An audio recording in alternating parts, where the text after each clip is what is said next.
పాడి పంటలు ఛానల్ వీక్షిస్తున్న రైతులకు నమస్కారం. ఈనాటి అభ్యుదయ రైతుల పరిచయవేదిక కార్యక్రమానికి శ్రీకాకుళం జిల్లా ఆముదాల వలస మండలం అక్కివరం గ్రామానికి చెందిన అభ్యుదయ రైతు శ్రీ పైడి వరహ నరసింహులు గారు పాడి పంటల ఛానల్కి విచ్చేశారు. నరసింహులు గారు నమస్కారం అండి. నమస్కారం అండి.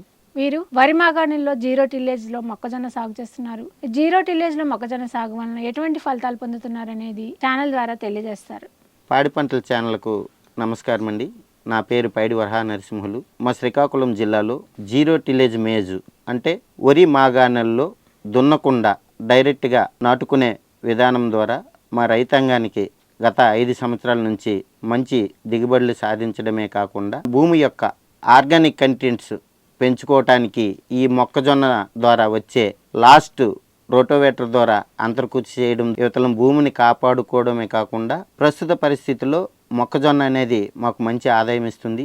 ఇప్పుడు మొక్కజొన్నలో కావేరీ సీడ్స్ 30-22 అలాగే హైబ్రిడ్ రకాలు చాలా వచ్చి ఉన్నాయి. 35 నుంచి 40 క్వింటాలు మంచి దిగుబడిని ఇస్తున్నాయి. జీరో టిలేజ్ విధానంలో 3 తడులతో మనకి పంట కాలం పూర్తవుతుంది. అదే దుక్కు దున్నే వేసే పద్ధతిలో అయితే కాలం పెరగడమే కాకుండా కత్తిరి పురుగుకి లోనవడం మేము గమనించడం జరిగింది. విత్తనాలు అనేది జీరో టిలేజ్ విధానంలో 1 అడుగు 18 సెంటీమీటర్ల డిస్టెన్స్లో యంత్రంతో నాట్లు వేస్తున్న ఫీల్డ్లో మనం డైరెక్ట్గా మధ్యలో ఒక సాలు విడిచిపెట్టి రెండో సాల్లో సొంతంగా రైతు తయారు చేసుకున్నాం. డబుల్ మార్కర్ ద్వారా హోల్ పెట్టి ఆ హోల్లో విత్తనం నానబెట్టేసి ఆ విత్తనం వేయడం ద్వారా జర్మినేషన్ వస్తుంది. మళ్ళీ మాన్యువల్ పద్ధతిలో కర్రతో హోల్ పెట్టి ఆ హోల్లో విత్తనాలు పెట్టడం ద్వారా విత్తనం మొలకొస్తుంది. కలుపు సమస్య రాకుండా ఉండడం కొరకు విత్తనం నాటిన రోజునే పారాకెట్, అట్రాజన్ ఈ 2 కలుపు మందులు కూడా మనం పిచికారీ చేసుకోవడం ద్వారా కలుపు సమస్య కూడా అధిగమించుతున్నాము. 1 ఎకరానికి 8 కిలోల విత్తనం సరిపోతుంది. సాధారణ పద్ధతిగా దుక్కు దున్నేదానికన్నా జీరో టిలేజ్ విధానంలో 1 పడ్లింగ్ దుక్కి ఖర్చు మిగులుతూ 1 నీటి తడి కూడా మిగులుతుంది. జీరో టిలేజ్ విధానం ద్వారా కత్తిరి పురుగు సమస్య కూడా తగ్గుతుంది. నవంబరు లాస్ట్ వీక్ నుంచి డిసెంబర్ మొదటి వీక్లో మొక్కజొన్న వేసుకోవడం ద్వారా మన కత్తిరి పురుగు ఉద్రిక్తత తగ్గడం మేము రైతు సోదరులుగా గమనించాము. డిసెంబర్ దాటిన తర్వాత వేసిన మొక్కజొన్నకి కత్తిరి పురుగు సమస్య ఎక్కువగా ఉంది. మొదటి వారం రోజుల్లోపు వేప నూనె ద్వారా కొంత పిచికారీ చేసి కంట్రోల్ చేయొచ్చు.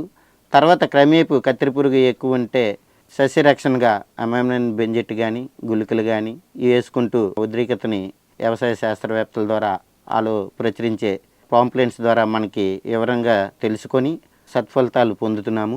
అలాగనే మొదటి వారం 2వ వారం వరకు స్ప్రేలతో పిచికారీ చేసుకోవడానికి అనుకూలంగా ఉంటుంది.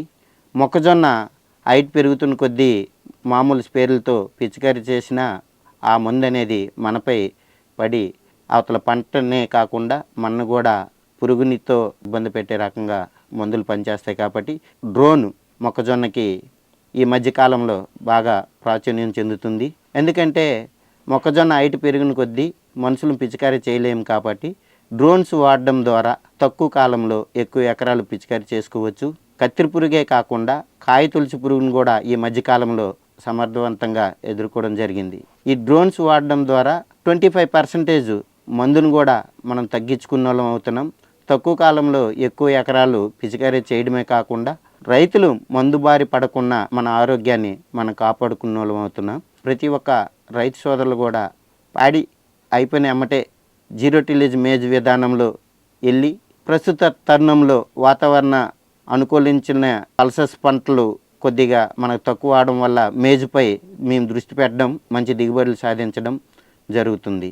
అలాగే ప్రతి ఒక్క రైతు సోదరులు కూడా మేజ్ వేయడం ద్వారా ఎంతైతే లాభాలు వస్తున్నాయో మన సాయిల్ను కూడా అంత బాగా కాపాడుకోవాలి. మేజేసి ఎరువులు కూడా ఎక్కువగా వాడే వాళ్ళు ఉన్నారు. సుమారు 10 నుంచి 15 బస్తాల వరకు వాడుతున్నారని కొన్ని దగ్గరలో మేము ఉండడం జరిగింది.